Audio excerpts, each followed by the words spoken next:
Assalamualaikum warahmatullahi taala wabarakatuh. Halo anak-anak kelas 4. Apa kabar? Bunda doakan kalian selalu sehat dan semangat. Oke, ini adalah pertemuan pertama kita pada mata pelajaran SKI atau kepanjangan dari Sejarah Kebudayaan Islam. Pada mata pelajaran ini kalian akan belajar dengan Bunda Bunga. Jadi salam kenal dan salam sayang dari Bunda Bunga.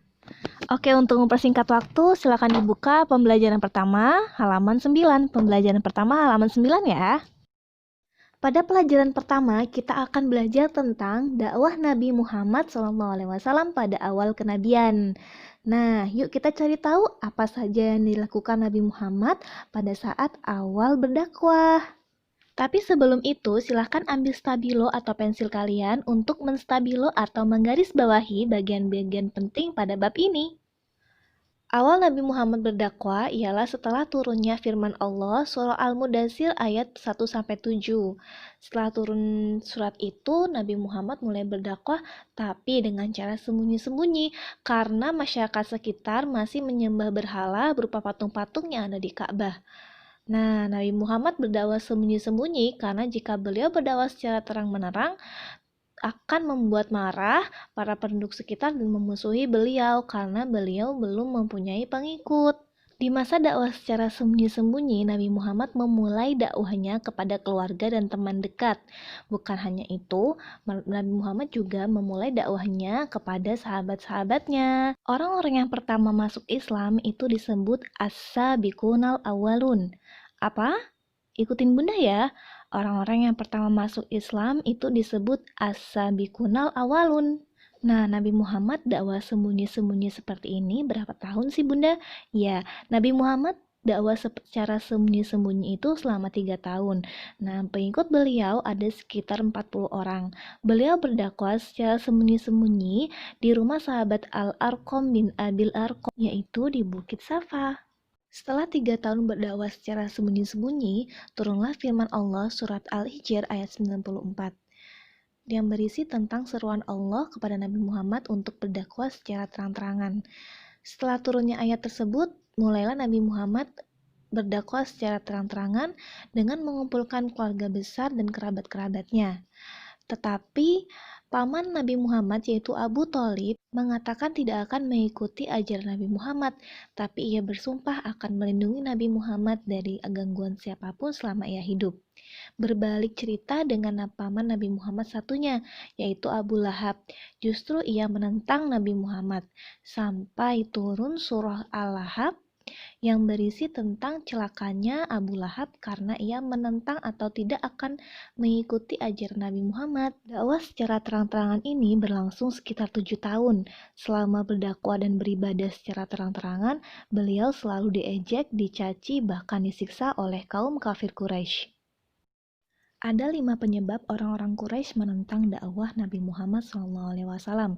Yang pertama, persaingan berebut kekuasaan. Mereka berpikir apabila mereka menerima dakwah Nabi Muhammad, mereka telah tunduk pada kekuasaan Bani Hashim. Bani Hashim adalah suku asal Nabi Muhammad. Yang kedua, ajaran tentang kedudukan manusia yang sama. Ajaran Islam mengajarkan bahwa semua manusia mempunyai kedudukan yang sama di sisi Allah. Tapi, ajaran itu bertentangan dengan ajaran mereka. Yang ketiga, takut akan hari kebangkitan. Agama Islam mengajarkan bahwa setelah hari kiamat, semua manusia akan dibangkitkan dari kubur. Tapi kaum Quraisy tidak dapat menerima ajaran yang mengajarkan bahwa manusia akan hidup kembali sesudah mati. Yang keempat, taklid kepada ajaran nenek moyang. Taklid itu apa Bunda? Taklid itu artinya mengikuti ajaran lama tanpa tahu alasannya. Nah, kaum kafir Quraisy itu merasa berat untuk meninggalkan agama nenek moyang mereka. Makanya mereka enggan atau nggak mau mengikuti agama Islam yang masih baru. Yang terakhir adalah faktor ekonomi. Dalam ajaran Islam, manusia tidak dibenarkan menyembah berhala. Maka dari itu mereka takut kehilangan pekerjaan dan sumber penghasilan mereka selama ini. Mereka merasa Islam nantinya akan memperburuk penghasilan dan mata pencarian mereka selama ini. Semakin lama, pengikut Nabi Muhammad semakin banyak. Tapi hal itu membuat kaum kafir Quraisy merasa khawatir dan merasa terancam akan kebiasaan dan agama mereka hilang. Nah, melihat hal itu, mereka terus berusaha merintangi dakwah Nabi Muhammad. Apa aja sih Bunda usaha-usaha kaum kafir Quraisy untuk menghentikan ajarannya? Iya, usaha-usaha kaum kafir Quraisy untuk menghentikan ajaran Nabi Muhammad diantaranya, satu, membujuk Nabi Muhammad agar menghentikan dakwahnya. Yang kedua, mengejek Nabi Muhammad dan pengikutnya. Yang ketiga, mencoba membunuh Nabi Muhammad. Yang keempat, memboikot. Memboikot itu ialah membuat larangan-larangan Nabi Muhammad dan pengikutnya. Larangan-larangan itu berisi satu, larangan berkomunikasi, dua, larangan menikah, ketiga, larangan berdagang, dan terakhir, menganiaya Nabi Muhammad dan pengikutnya dengan cara untuk golongan terpandang, mereka menawarkan sejumlah uang, tapi untuk golongan lemah, mereka menjadikan golongan lemah seperti budak dan menyiksa siang dan malam. Tidak hanya menganiaya pengikutnya loh, tapi mereka juga menganiaya Nabi Muhammad. Jadi waktu itu Nabi Muhammad sedang sujud di dekat Ka'bah dan mereka menaruh kotoran unta di atas punggung Nabi Muhammad. Nah, sifat yang dapat kita teladani dari cerita tersebut adalah ketabahan dan kesabaran. Ketabahan dan kesabaran Nabi Muhammad dan para sahabatnya sangat harus kita teladani. Kita lihat bahwa mereka menolak harta dan kedudukan. Mereka tetap bertahan walau disiksa, dicaci, diejek, sampai diancam untuk dibunuh. Untuk apa itu semua? Untuk menjaga keimanan mereka kepada Allah Subhanahu wa Ta'ala. Nah, kita sudah di penghujung bab nih. Gak kerasa ya?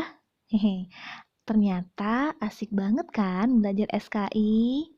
Nah, untuk menutup pembelajaran kita hari ini, silakan kalian buat mind mapping atau peta konsep tentang materi bab ini ya. Materinya yang tadi kita sudah pelajari dari awal sampai akhir, oke? Jika sudah selesai, kemudian kalian foto dan kalian kirim ke Bunda Bunga sebagai bukti kehadiran kalian di mata pelajaran SKI. Selamat bertemu lagi di pelajaran SKI berikutnya. Tetap semangat dan jaga kesehatan ya. Akhir kata dari Bunda Bunga, Bunda tunggu kiriman tugas mind mappingnya. Salam sayang dari Bunda Bunga. Assalamualaikum warahmatullahi wabarakatuh.